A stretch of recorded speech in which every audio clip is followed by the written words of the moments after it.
Hello everybody and welcome back to another video for the day. We are heading back into r/AmITheDevil, and if you guys would love to be absolutely amazing, show your support and see more videos like this one in the near future, be sure to hit that like button, leave a comment down below to start up them wholesome internet discussions, and if you guys have not already, subscribe to the channel and turn on them notifications.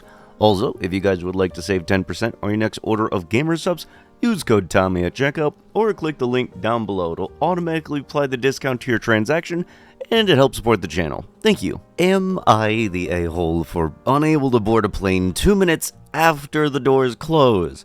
I, 28M, am curious of what others think about this situation that happened last night. My family, 28F, 3F, and 0.67F, that's a unit of measurement, and I were at the airport to fly home on a flight departing at 9:14 p.m. on Monday. For this flight, the doors close at 8:59 p.m. We arrived about an hour before boarding to have time to go to the front desk so that my wife and youngest can get their tickets, since we can't check in online for an infant sitting on a lap. We have no problem and have only carry-on bags since it was a short weekend trip, so no bags are checked. We make it to the gate at around 8 and go to our gate's desk to get 2 stroller tags so that we can check out the stroller and car seat upon boarding. All of the seats at our gate are taken, so we walk to the neighboring gate and sit down with all of our bags and entertain the 3-year-old to pass the time. While waiting, we notice that we haven't heard any announcements for our flight or gate number, and so my wife and youngest walk over to look. She sees the end of the line is boarding, so she motions for me to come over. Little did we know, this was at 8:59, and before going to the desk, she asks me to fill a water bottle while she waits for me. While I'm walking over to fill it up, my wife notices the workers close the door to the plane in front of her without making any comments to her. I return at 9:01 and notice that no one is looking for boarding passes, that they're avoiding eye contact with us. We wait a few minutes to hear another worker at the gate ask, "Are you helping them?" To which the main worker replies, "No, they're late." After some back and forth, they tell us that the next flight is tomorrow at the same time, 9:14 p.m., and they ask us if we want to accept that. My wife is crying at this point, and is asking what we are supposed to do with our kids, and asking why they didn't notify her that the doors were closing, to which they replied, "We did." We reluctantly accepted the new flight, and the lady prints out a slip saying, "You can present this tomorrow and get your boarding passes. I can't check you in and get your passes since it's more than 24 hours ahead of the flight time." I look down on my watch at 9:13 p.m. "So, can you wait 1 minute and then check me in?" "Yes, I can do that." "Okay, so do that." So, she waits a few seconds and prints out 4 boarding passes for exactly 24 hours from now. My wife and I did lightly argue with the workers to see if there was a way for us to still get on the flight. In my experience, workers ultimately have the power in situations like this to help out or to blindly follow the rules, and we needed to at least try and see if we could still get on the flight so that we could return and go to work tomorrow. From our perspectives, we were on time to the airport and making it to the gate area and attentive to any announcements for our flight. From their perspective, we arrived and they were just following procedure. Am I the a-hole? Yeah. As somebody who has flown multiple times, you're very much supposed to keep an eye on when they announce when they're going to be doing boarding groups and everything. Just because you happen to get there an hour ahead doesn't mean they're then going to have a whole search party looking for you. If you happen to go to a different gate, God forbid there's not any seats available, because the majority of people happen to go by the general rule of thumb that you're supposed to show up to your flight 2 hours ahead of the actual boarding time. That might actually be something something for you to consider next time. And just because you happen to have not been paying attention does not mean you are going to then allow them to inconvenience all of the other people that happen to have been paying attention to the time when they were saying, hey, it's time to get on the plane. Just because you happen to show up beforehand doesn't mean that they're going to do absolutely everything to find every single person in the airport, even though they're not in the general area. Also, I've been to certain airports where the next gate over is like 200 feet away. I'll tell you this right now, airports sometimes can be loud as shit. They're not going to have that voice go that far on the speaker system, okay? Don't try and think just because you happen to have paid for a ticket that they're going to stop the plane from taking off just so that you can get on there. Also, do you realize if you did actually get on the plane, everybody on that plane would hate you. It'd be one thing if they closed the door early on you and then the plane was still going to take off at its proper time and everything, but this is very much not the case. You knew exactly when you were supposed to be getting on that plane, and then you figured, okay, they'll hold the door since I'm just going to run over, get a bottle of water real quick. No, unfortunately, there's a lot of people that have jobs to do, and they're not going to let you just keep it from happening. Not only are you inconveniencing the passengers, but you're also inconveniencing all of the people whose job it is to make sure that that flight goes according to plan. Am I the a-hole for defending my kid after he was suspended from school? My 34F, oldest 15M, was recently suspended from school for what I think were absolute BS reasons. ETA 3, to clarify for the confusion, I have a TBI that can make organizing my thoughts a little difficult. I wrote this several times, and all were way too wordy, so I tried to include the pertinent details as they were asked for. I wasn't hiding anything, just trying to unclutter my head. We do not excuse this behavior. I included the explanations that look like excuses because I know the two big infractions look bad. And, again, was trying to be brief so I don't get my thoughts cluttered with too much detail. He has been held accountable every time he's gotten into trouble, even for the little stuff. He has had to write essays about the issues. He's had to do community service, and we've had him apologize in person and on paper. I am not excusing the behavior. He has done the work to show he learned. All in all, he had 4 write-ups, guys.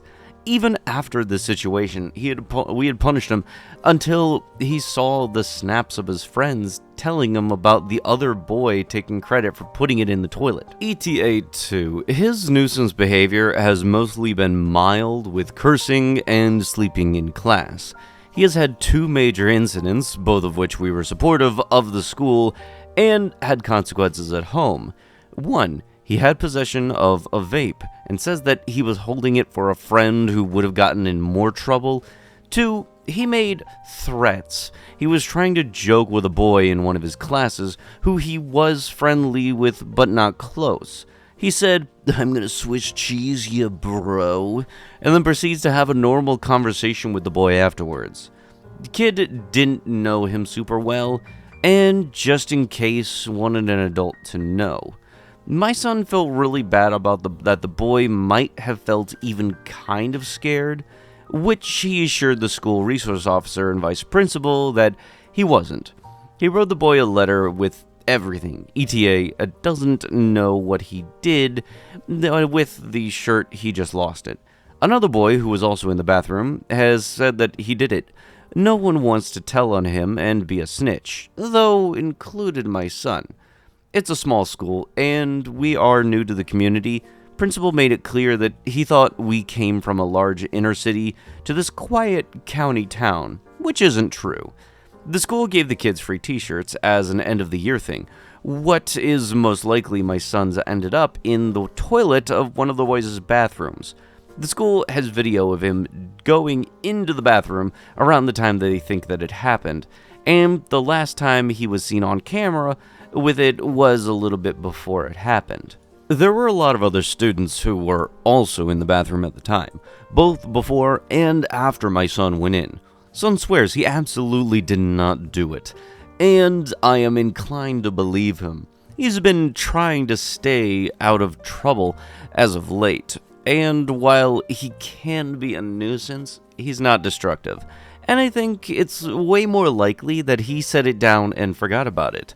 Principal is 100% set on believing that my son did it, and so much so that he initially was going to do an informal expulsion, kick him out for the rest of the year, and freeze his grades.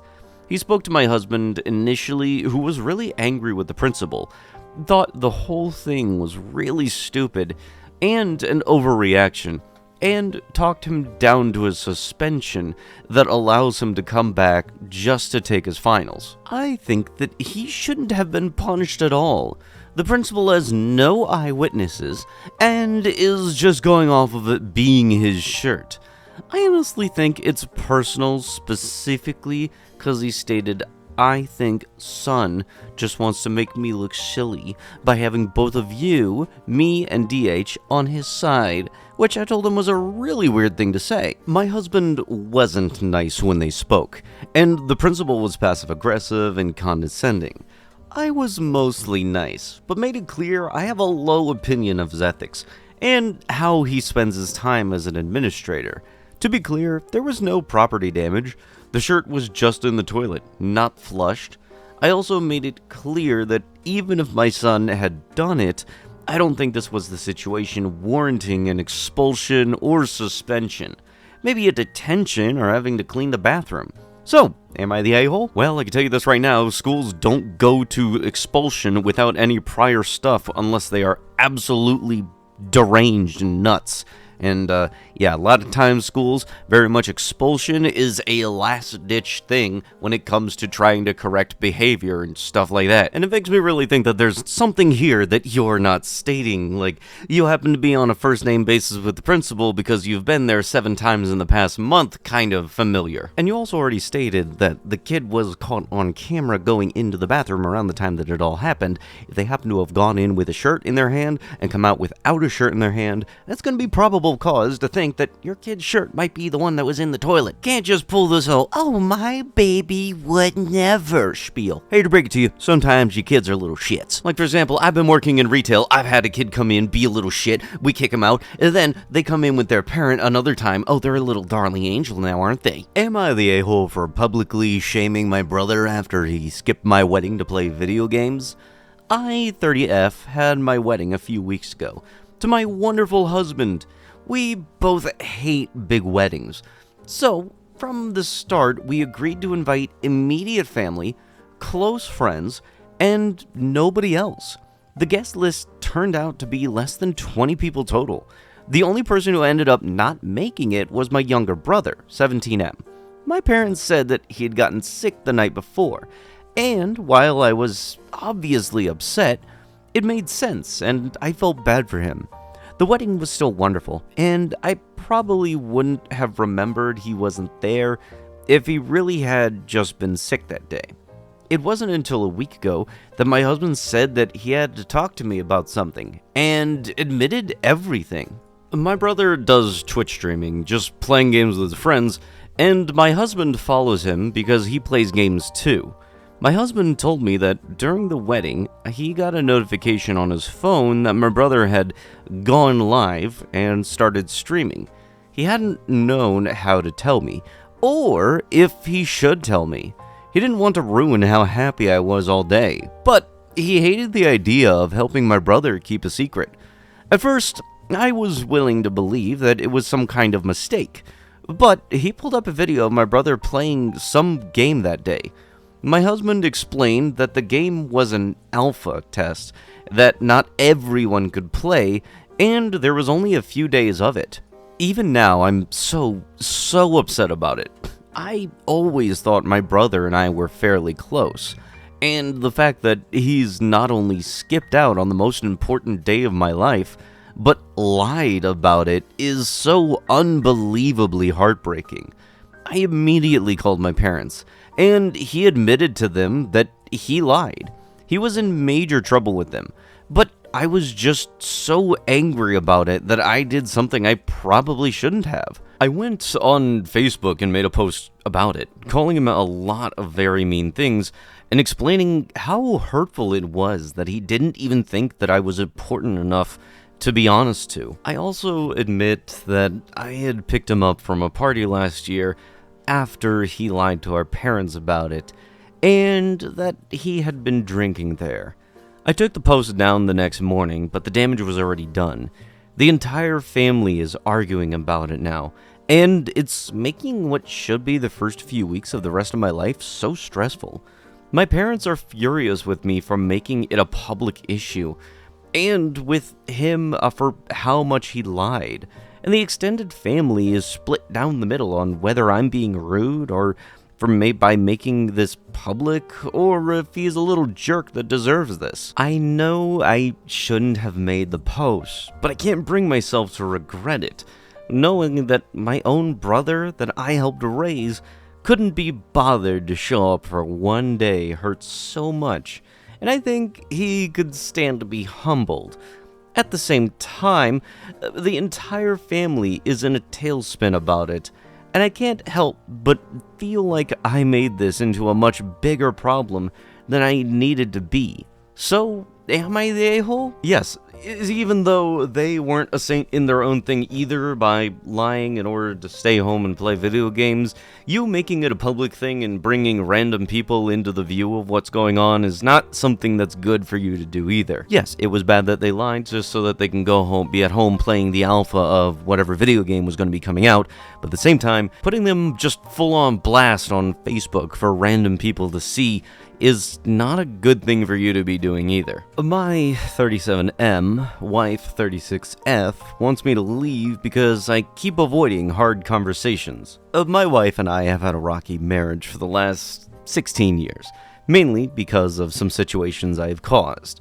We started dating at 18, and both of us come from broken homes, and we got married at 21, and had our daughter not long after getting married. Throughout our marriage, I have had issues with planning long-term, dealing with impulsivity, and avoiding difficult conversations. My wife has given me grace, and given me chances to fix things, which I have tried to do, but usually have not met her complete requirements, to which she then makes concessions for me.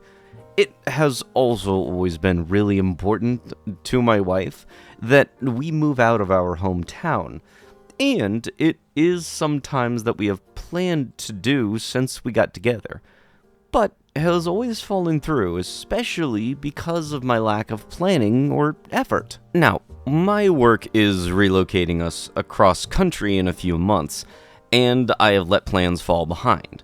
We also have my daughter going away to school for the first time in a few months, and it's the perfect storm of big events that require planning is causing us to need to have some really important conversations, which I keep avoiding. I know that these conversations will ultimately lead to fights over money and how good we are doing, my lack of financial planning, etc. Now she wants me to leave the house because I have kept pushing them out so far, and all I want to do now is to just have them. Get it all out and have the conversations so that we can either move forward together or apart. The issue now is that she doesn't even want to talk to me about those things. She just wants me out. I don't know what to do anymore. I really want to work it out with my wife. I want her to move with me, and I really want to make her feel fulfilled. But even if I can get her to have the conversation with me now, I feel like I will just end up disappointing her with the outcome and causing an even bigger, more volatile fight. I've also been struggling as I've been in counseling the last few months, and recently got diagnosed with ADHD. Throughout talking with my counselor and researching, it really seems like a lot of my relationship issues are common with ADHD, and that is throwing me emotionally. I haven't gotten effective medication yet, and I don't want to use this to excuse everything, but it's just hard to deal with. TLDR, I have a history of not planning long term, and that has caused my wife stress, and she now wants me to leave because I am avoiding hard conversations about our plans to move cross country. I know I need to have these talks now, and I want to, but she just says it's too late. How can I approach this? Well, it doesn't really seem like you're at that time where having those conversations is appropriate, because right now, you're actually way past the time that you should have had those conversations. Moving across country is not something you can simply just put off until it's convenient for just you. That's sometimes one of those issues where you gotta talk about it beforehand. It's not exactly something small that you can do. But with that, that is going to have to be it with the video. If you guys would love to be absolutely amazing, show your support, and see more videos like this one in the near future, be sure to hit that like button, leave a comment down below to start up them wholesome internet discussions, and if you guys have not already, subscribe to the channel and turn on them notifications. I'll be sure to see you guys in the next one. Thank you so much for watching, and bye-bye.